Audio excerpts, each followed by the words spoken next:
Okay everybody, hello. This is my video on picking the figs. I made 3 videos. Haha. Okay, so here the stem is quite firm, really nice and firm. As you can see, very lovely. This one here is obviously mega underripe. This is a common fig tree.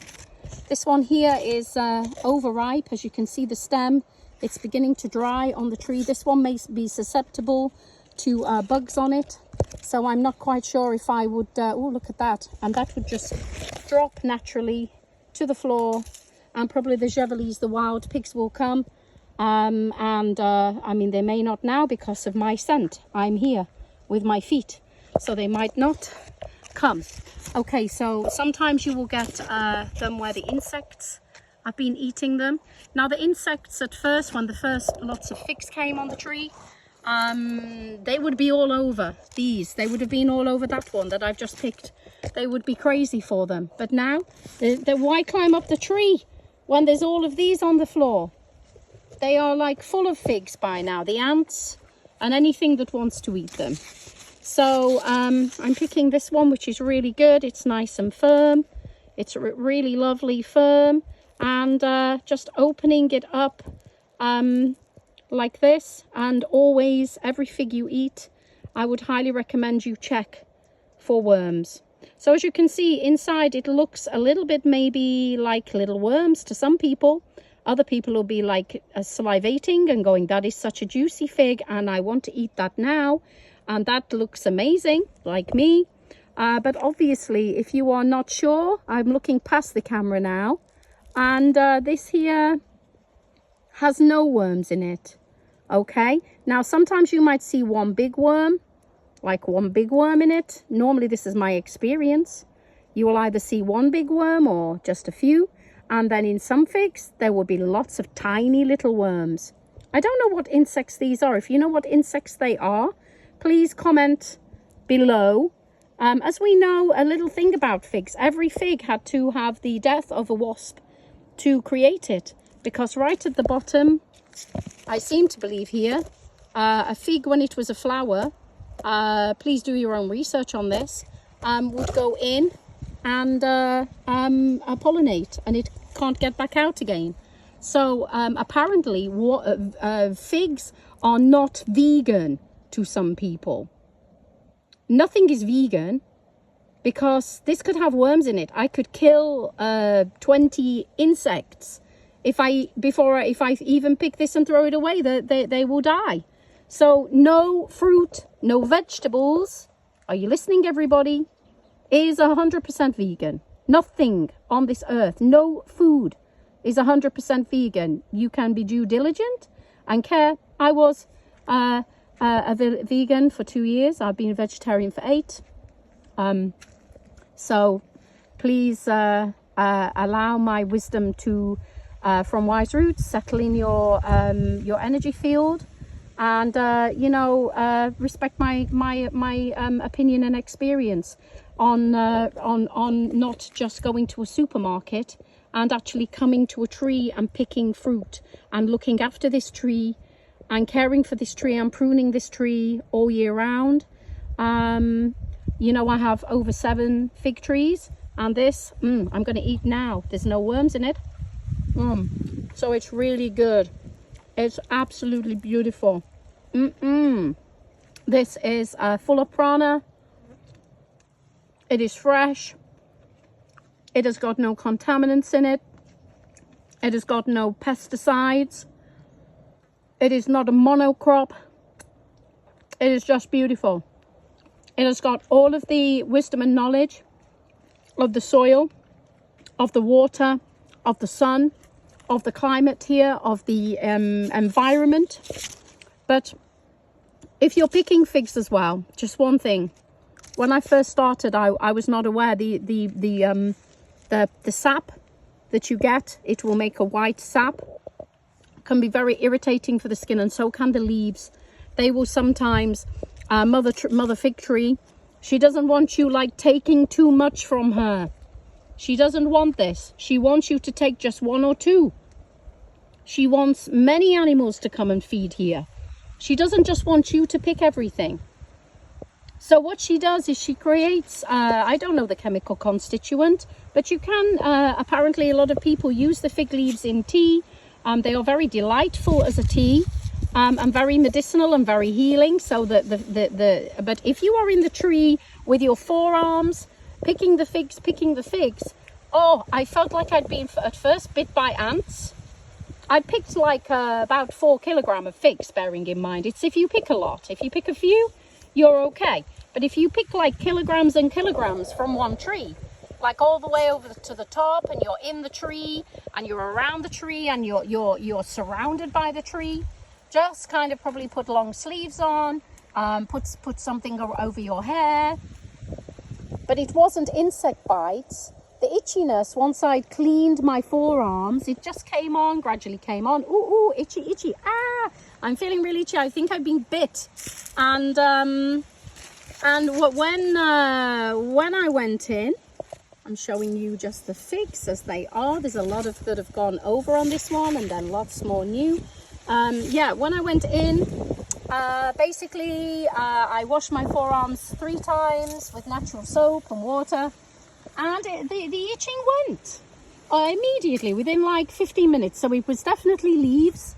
It was definitely maybe sap or leaves that I was getting on my hands. I might have brushed myself with a bit of white sap. Maybe some people will say pick early in the morning or later at night, or use the calendars to choose which day you're going to, you know, the bioenergetic calendars. Use those of which day you're going to pick. Yeah, and just honor and love, you know, do some dry some fig leaves for some tea. I have people who love it. It tastes like fig. It's really, really lovely. Yeah, fig trees lose their leaves in winter. For those that haven't got fig trees, for some of you who have, you just are here to know. And the first figs of a fig tree, you shouldn't eat. So it's the first lot that come. If you're ever anywhere abroad and you know, the figs kind of come on the tree, don't go picking them first, you know. And new figs will, like, obviously look like this.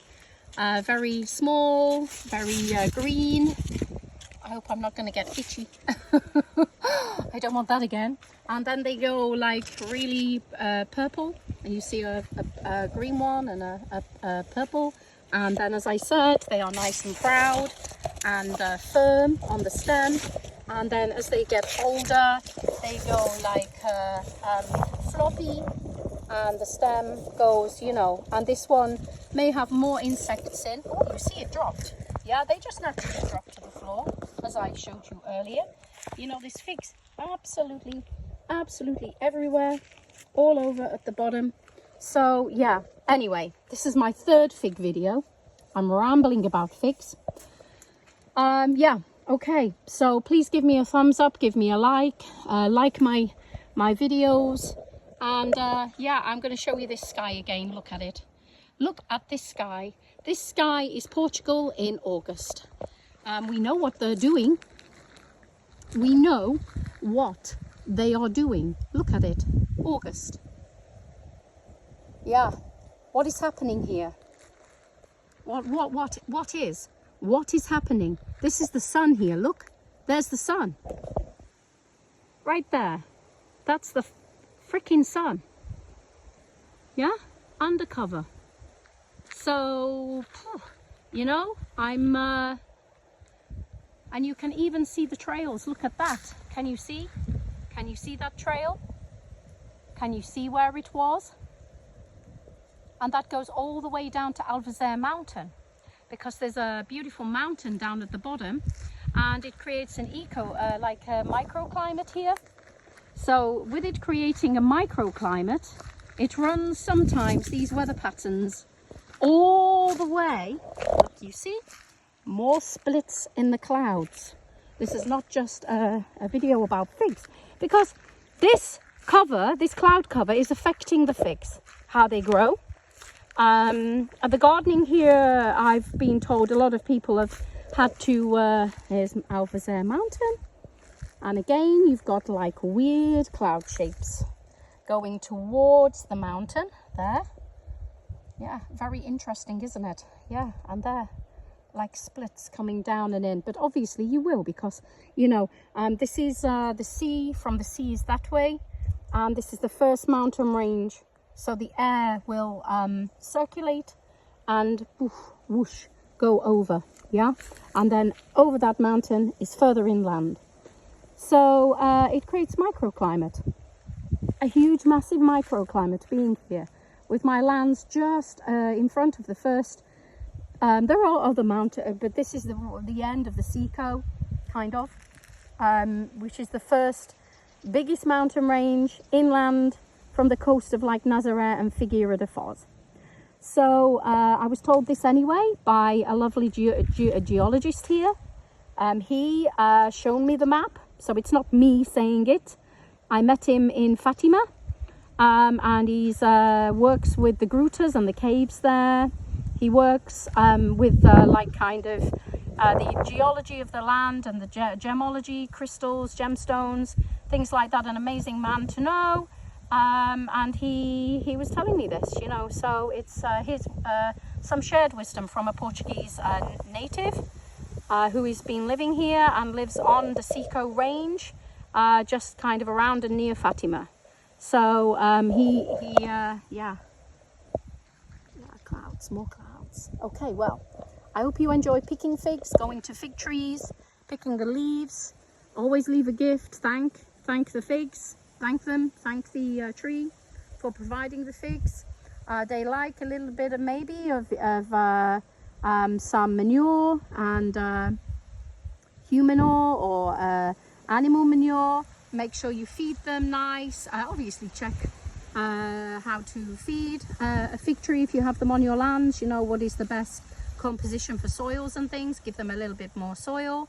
Give them a little, you know, 1 to 20 human urine. They might like maybe once a month a tiny little bit of a gift from you, what you give to the lands. You know, it's a symbiotic relationship. It is symbiotic. So please do, yes, enjoy the sacred fig tree.